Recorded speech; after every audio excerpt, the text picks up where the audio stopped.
Okay. चलिए अब हम चैप्टर 2 स्टार्ट करते हैं, मैनी लाइव्स मैनी मास्टर्स का चैप्टर 2। अच्छा, यहाँ पे डॉक्टर वाइस बोलते हैं कि 18 महीने के काफ़ी इंटेंसिव साइकोथेरेपी जो टॉक थेरेपी हो गई, ठीक है? कैथरीन मेरे पास 1 या 2 बार आती थी और बहुत अच्छी पेशेंट थी। वर्बल थी कि इनसाइट्स उनको आते थे और अच्छी वो खुद सही होना चाहती थी। हमने बहुत काम किया, मतलब हमने और सिग्निफिकेंट डिटेल्स देखी, मतलब उसके फादर के एब्सेंसेस, उसके चाइल्डहुड के वो कर रहे थे ना, थोड़ा चेक कर रहे थे, ठीक है? तो फादर का एब्सेंसेस, वायलेंट आउटबर्स्ट करते थे उसके फादर, गुस्सा होते थे ड्रिंकिंग के बाद। देन उसका जो रिलेशनशिप है जो स्टीवर्ट के साथ, वो रिलेशनशिप के बारे में भी उसको थोड़ा अच्छे से समझ में आने लगा। वो उस अपनी एंगर, अपने गुस्से को स्टीवर्ट के साथ में और बेटर से एक्सप्रेस करने लगी। अ, तो थोड़े इम्प्रूवमेंट्स तो हो रहे थे और डॉक्टर राइस को लगता था कि पेशेंट्स इम्प्रूव हो जाते हैं जब वो अपने अनप्लेजेंट एक्सपीरियंसेस को समझ पाते हैं, प्रोसेस कर पाते हैं, तो इम्प्रूव हो जाते हैं। बट एंग्जाइटी और पैनिक अटैक्स जो मेन प्रॉब्लम जो कैथरीन जिस प्रॉब्लम के लिए आई थी, वो प्रॉब्लम ठीक नहीं हो रही थी। वो अभी भी एंग्जाइटी अभी की भी वैसी थी। फियर ऑफ डार्कनेस का, अंधेरे से डर, एक क्लोज्ड रूम से, बंद रूम से उसको डर लगता था। स्लीप, नींद में उसको प्रॉब्लम होती थी। अ, फिर कुछ ऐसे सब चीज़ें होती रहती थी। तो कैथरीन फिर जस्ट कुछ की चीज़ें और वो बता रहे हैं कि कैथरीन को एंशिएंट इजिप्शियन आर्टिफैक्ट्स में बहुत इंटरेस्ट रहता था, ठीक है? तो जब वो कहीं पे ट्रैवल करने गई, स्टीवर्ट के साथ में कहीं पे वो गई, तो एक तो फ्लाइंग का डर निकल गया, वो एक पॉजिटिव चीज़ हो गई। और वहाँ पे वो जब गई तो वहाँ पे कोई इजिप्शियन आर्टिफैक्ट्स पड़े थे, तो अचानक से वो सामने वाले को बोलने लगी कि नहीं ये ऐसा है, ये ऐसा है, ठीक है? और वो करेक्ट करने लगी उसको। तो खुद सरप्राइज़ हो गई कैथरीन कि उसको क्यों ऐसी सब चीज़ें पता है। अ, ठीक है? अच्छा, तो उसको शायद लगा कि ये उसके चाइल्डहुड के कोई मेमोरीज़ होंगे, तो जो जो उसको याद रहे होंगे, इस वजह से उसको पता होगा इन सब चीज़ों के बारे में। तो हम आगे समझेंगे कि कैसे उसको इजिप्शियन चीज़ों का इतना पता था। फिर उन्होंने हिप्नोसिस ट्राई किया। उन्होंने बोला कि हम after her next appointment she told me, उसने बताया कि ऐसा-ऐसा हुआ है, आर्टिफैक्ट्स के प्रति उसको बहुत नॉलेज आ गया है। तो उन्होंने बोला चलो अभी हिप्नोसिस ट्राई करते हैं। तो शी सेड ओके। तो हिप्नोसिस के बारे में जस्ट बता रहे हैं डॉक्टर ब्राइस, एक बहुत अच्छा टूल होता है जो पुराने भूले भूले हुए जो चीज़ें रहती है उसको पता करने के लिए। और कुछ नहीं होता है हिप्नोसिस, एक कॉन्सन्ट्रेटेड स्टेट रहती है। अपने माइंड को हम कॉन्सन्ट्रेट कर लेते हैं। उस कॉन्सन्ट्रेट स्टेट में कैसे कॉन्सन्ट्रेट करते हैं, बहुत टेक्निक्स होती है, इंडक्शंस बोलते हैं उसको। अलग-अलग टेक्निक से अपने आप को रिलैक्स कर लेते हैं एंड देन आपका थेरेपिस्ट आपको पास्ट में लेके जाता है, ठीक है? और उन्होंने बोला कि मैंने बहुत सारे पेशेंट्स को हिप्नोथेरेपी से किया है, उनसे हेल्प हुए है, फ़ोबियाज़, बैड हैबिट्स चेंज करने में, बहुत सारी चीज़ों में हेल्प हुई है, ठीक है? अच्छा, हाँ, फिर मैंने कैथरीन को फिर बता रहे हैं, वो एक्चुअल प्रोसेस बता रहे हैं कि मैंने कैथरीन को बोला कि इन्हेल एक्सहेल स्टार्ट करो, ठीक है? इन्हेल एक्सहेल ब्रीथिंग स्टार्ट करो और अवेयर रहो ब्रीथिंग के प्रति, और धीरे, धीरे, धीरे सारे बॉडी पार्ट्स को रिलैक्स किया, जिसको बोलते हैं प्रोग्रेसिव रिलैक्सेशन, ठीक है? तो इस तरह से उन्होंने पूरा रिलैक्स किया और काउंटिंग बैकवर्ड्स टेक्निक से 10 टू 1 लेके गए कि अब जब 1 पे लेके गए और बहुत ही अच्छे डीप स्टेट में आ गई थी, बहुत रिलैक्स स्टेट पे कैथरीन हो गई थी। 20 मिनट्स लगी इस पूरे प्रोसेस को। फिर उन्होंने बोला कि अब मुझे अपने चाइल्डहुड के और पीछे चले जाओ चाइल्डहुड में और मुझे बताओ। तो धीरे-धीरे वो थोड़ा ट्रॉमेटिक एक्सपीरियंस उसको आ रहे थे। जैसे फिर 5 इयर्स की एज में वो डाइविंग बोर्ड वाला एक्सपीरियंस, ठीक है? She vividly remember the terrifying experience at age 5। Then उसको एकदम वाटर से चोकिंग हो गई थी, जिस वजह से उसका फ़ियर ऑफ वाटर अभी भी है, ठीक है? और फिर मैंने उसको सजेस्ट किया, डॉक्टर ब्रायन वाइस ने सजेस्ट किया कि अब ये एक्सपीरियंस ओवर हो गया, अब वो पानी में नहीं है, ठीक है? बस उस एक्सपीरियंस को देख लेने से क्या होता है कि हमारे जो अंदर चीज़ें जो दबी रहती है ना, जब हम उनको देख लेते हैं तो वो जो फ़ियर है, फ़ोबिया है, एंग्ज़ायटी है, वो सब रिलीज़ हो जाती है। जो दबी हुई होती है, जब हम उस इवेंट को देख लेते हैं तो और हम रियलाइज़ करते हैं कि हम अब उस इवेंट में नहीं हैं। वो जो हमने फ़ियर, एंग्ज़ायटी होल्ड करके रखी थी, वो अब हम रिलीज़ कर पाते हैं। फिर एक एज 3 का इवेंट पे वो गई, जिसमें एक बहुत वर्स्ट इवेंट था, जिसमें उसको याद आया कि वो एक डार्क बेडरूम में उसको अपने को पाया उसने, और उसने वो देखा कि उसका फादर जो है, उसके फादर भी उसी रूम में हैं, और वो उस अल्कोहल की स्मेल उसके फादर से उसको फील हो रही, ठीक है। उसके फादर ने उसको टच कर रहे थे, रब कर रहे थे, इवन उसके प्राइवेट पार्ट्स में, और वो रोने लगी, और बहुत टेरिफाइड, और वो हिप्नोसिस में ही रोने लगी, और और उसके फादर ने उसके मुंह को ऐसे कवर कर लिया था, ठीक है, बेसिकली सेक्सुअल अब्यूज़, ठीक है। अ, तो काफ़ी वो सॉब कर रही थी, और वो जब वापस आई, तो बेसिकली डॉक्टर वाइस ने बोला अब ये एक्सपीरियंस आपके साथ नहीं है, लेट गो करो, जो भी आपने होल्ड करके रखा है उसको लेट गो। तो काफ़ी रो रही थी वो, और फिर जब आफ्टर हिप्नोसिस जब सेशन ओवर हो गया, तब उसको समझ में आया कि क्यों वो अपने फादर से डरती है आज भी, क्यों उसका फादर एक अलूफ रहता है, वो अपने फादर से डरती है, और ये सारी चीज़ें उसको क्लियर हुई, ठीक है। अच्छा, हाँ, तो वो डॉक्टर वाइस बोले थे हमने इतना सब ये जो इवेंट्स आ गए, जो सेक्सुअल अब्यूज़ वाला वगैरह, तो हम भूल ही गए कि इजिप्शियन आर्टिफैक्ट वाला जो चीज़ था, और जब वो सेक्सुअल अब्यूज़ वाला चीज़ आया, तो डॉक्टर वाइस को एक कॉन्फिडेंस आया कि इससे उसको काफ़ी हेल्प हो जाएगी। बिकॉज़ ये जो ट्रॉमेटिक इवेंट्स होते हैं ना, इनसे काफ़ी रिलीज़ हो जाती है चीज़ें जो होल्ड करके रखी है। तो उन्होंने लगा कि चलो ये तो बढ़िया हो गया, मतलब अभी ठीक हो जाएगी उसकी तबीयत। लेकिन प्रॉब्लम क्या हो गया, और एक वो इजिप्शियन आर्टिफैक्ट वाली चीज़ तो पूछना ही भूल गए, ठीक है? बिकॉज़ ये आ गया था सेशन में। तो उनको लगा सब ठीक हो जाएगा, लेकिन बाद में जब उन्होंने पूछा नेक्स्ट फ्यू वीक्स जब कैथरीन आई, उसके एंग्जायटी वगैरह सिम्पटम्स वैसे के वैसे, ठीक है? तो अब वो कन्फ्यूज़ हो गई। तो अब तो डॉक्टर वाइस थोड़े फ्रस्ट्रेट होने लगे कि यार क्या हो क्या रहा है? ठीक है? हमने वाटर वाला एक्सपीरियंस देख लिया, डार्कनेस वाला देख लिया, ट्रैप वाला देख लिया, सेक्सुअल अब्यूज़ वाला देख लिया बचपन की, बट ठीक हो नहीं रही है, एंग्जायटी अभी की अभी है।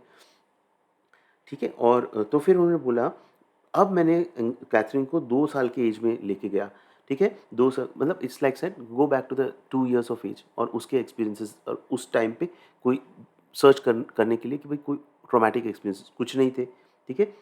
देन उन्होंने सिर्फ एक लाइन बोली, और ये देखो बहुत इंपॉर्टेंट चीज़ है, ठीक है? ध्यान से सुनना। Go back to the time from which your symptoms arise. I was totally unprepared for what came next. मतलब उस समय पे चले जाओ जब जब तुम्हारे सिम्पटम्स अराइज़ हुए, मतलब सबसे पहली बार अराइज़ हुए जब सिम्पटम्स, उस समय पे। तो उन्होंने कहीं पे ये नहीं बोला था कि चाइल्डहुड में चले जाओ, 5 साल की हो, 3 साल की हो, 2 साल की हो, कुछ नहीं। उन्होंने सिर्फ़ ये बोला था, go back to the time when your symptoms arise, जब वो सिम्पटम्स अराइज़ हुए थे, और उसके बाद वो अनप्रिपेयर्ड थे कि उसके बाद क्या होने वाला है। तो अब फिर वो क्या बोलती है, हिप्नोसिस में है कैथरीन, वो बोलती है कि वो एक वाइट स्टेप्स उसको दिख रहे हैं, एक बिल्डिंग के, वाइट बिल्डिंग दिख रही है, ऐसे-ऐसे सब था, ठीक है? एक मेरा हेयर, एक लॉन्ग ब्लॉन्ड हेयर है, और डॉक्टर ब्रायन वाइस कन्फ्यूज़ हो गए, ये कौन है? किसके बारे में वो बोल रही है?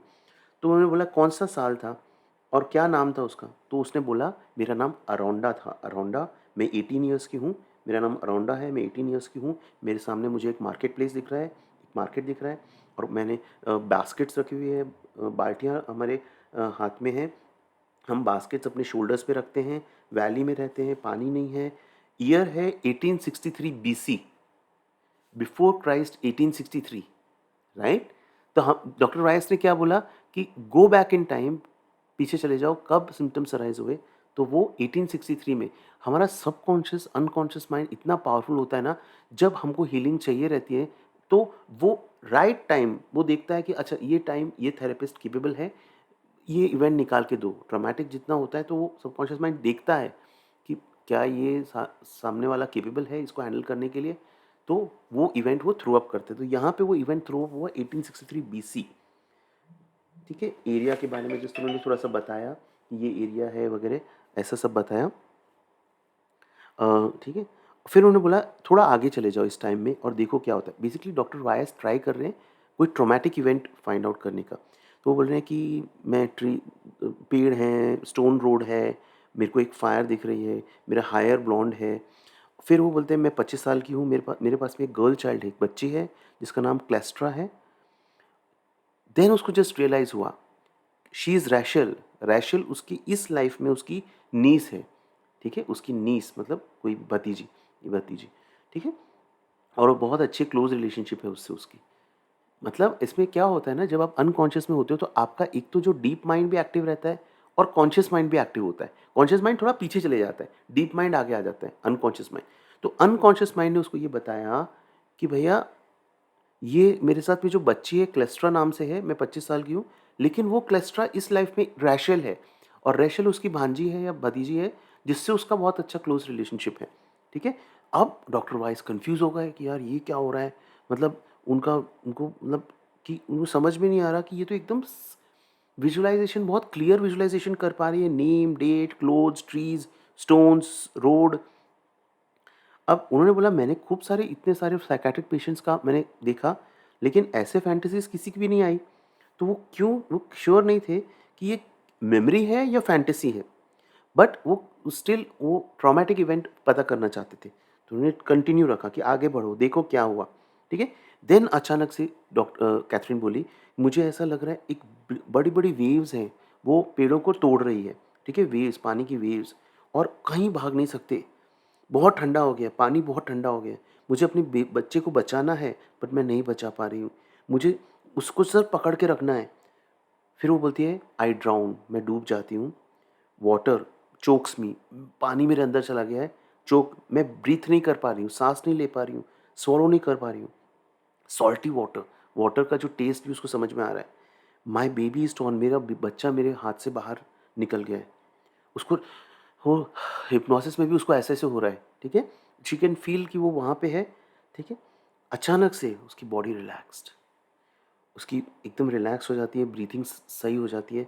मैं क्लाउड देख पा रही हूँ, मेरा बच्चा मेरे साथ है, और भी मेरे विलेज के लोग मेरे साथ हैं, मैं अपने भाई को भी देख पा रही हूँ।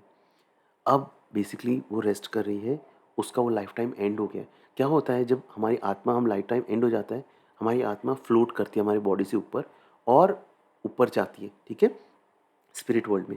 तो बेसिकली वो एक ट्रांस में है और डॉक्टर वाइस स्टन्ड हो गए हैं कि ये क्या हो रहा है, प्रीवियस लाइफ टाइम, री, मेरा क्लिनिकल माइंड मुझे बोल रहा है कि ये फैंटेसाइज नहीं कर रही है।